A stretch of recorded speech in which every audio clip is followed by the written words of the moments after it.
In a strange coincidence, just the other day, I was having a conversation regarding gambling and how it's arguably the mob's top moneymaker.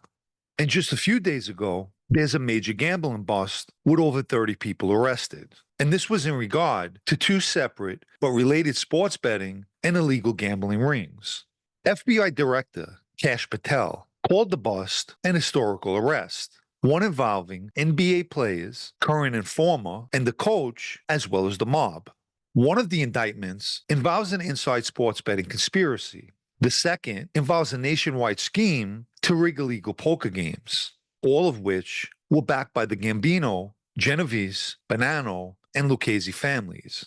Chauncey Billups, head coach of the Portland Trailblazers, is alleged to have participated in illegal poker games in Manhattan, the Hamptons, Las Vegas, and Miami. He was joined by former Cleveland Cavaliers player Damon Jones, and both were paid for their participation. Miami Heat player Terry Rozier rigged games by sharing information with bettors regarding game rosters.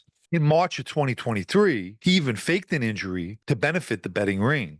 Jones also waged bets as a result of inside information, like which player would be sitting out or players who would take the bench for purported injuries. One bet was made heavily based on the inside information regarding LeBron James. In February 2023, during a game between the Lakers and the Bucks, LeBron James apparently suffered from a sore ankle and sat out to rest his injury. According to the indictment, from in or around 2019, the defendants engaged in a complex fraud scheme where they rigged illegal poker games in the Eastern District of New York, as well as other states. They rigged the games by using cheating teams who used advanced wireless technologies to read the cards that were dealt out. For example, altered shuffling machines that would manipulate the cards in the deck, giving them the ability to predict which player at the table had the best hand. That information would be relayed to someone off-site, an operator, who would pass the information along to the cheating team, who would then signal the players who wore concealed earpieces or were notified through a smartwatch vibration.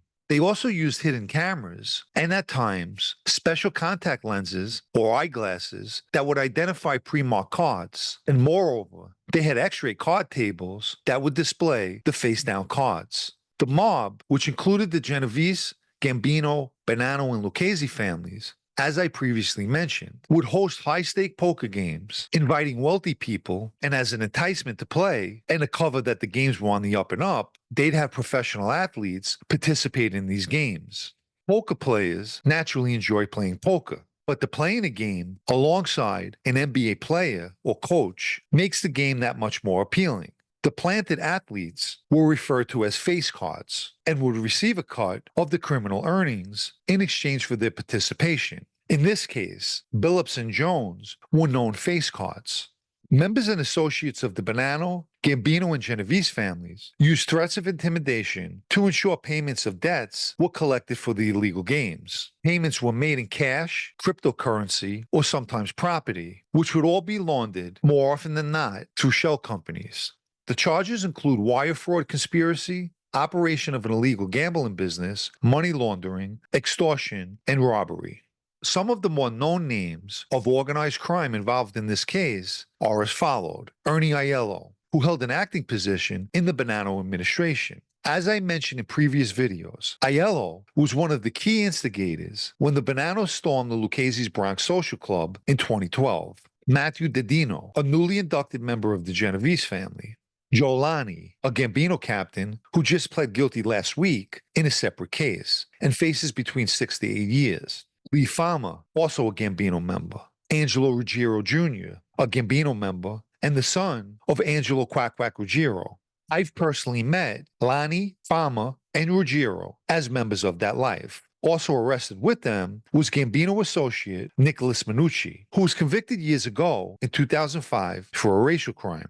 According to court documents, the cheat team would sometimes lose on purpose to keep a mark at the table longer. For instance, one text message from a Big Mikey to another cheat team member read as follows: "Guys, please let him win a hand. He's in for 40K. In 40 minutes, he will leave if he gets no traction." What I found surprising was the arrest of the NBA guys, but not surprised by the gambling, as a lot of professional athletes love to gamble. You have a head coach of the Portland Trailblazers charged with playing in these rigged poker games and obviously aware of what was entailed. Although his lawyer, Chris Haywood, said the following. His client is a man of integrity, and men of integrity do not cheat and defraud others. The NBA put out a statement that Billups and Rozier are being placed on immediate leave from their teams.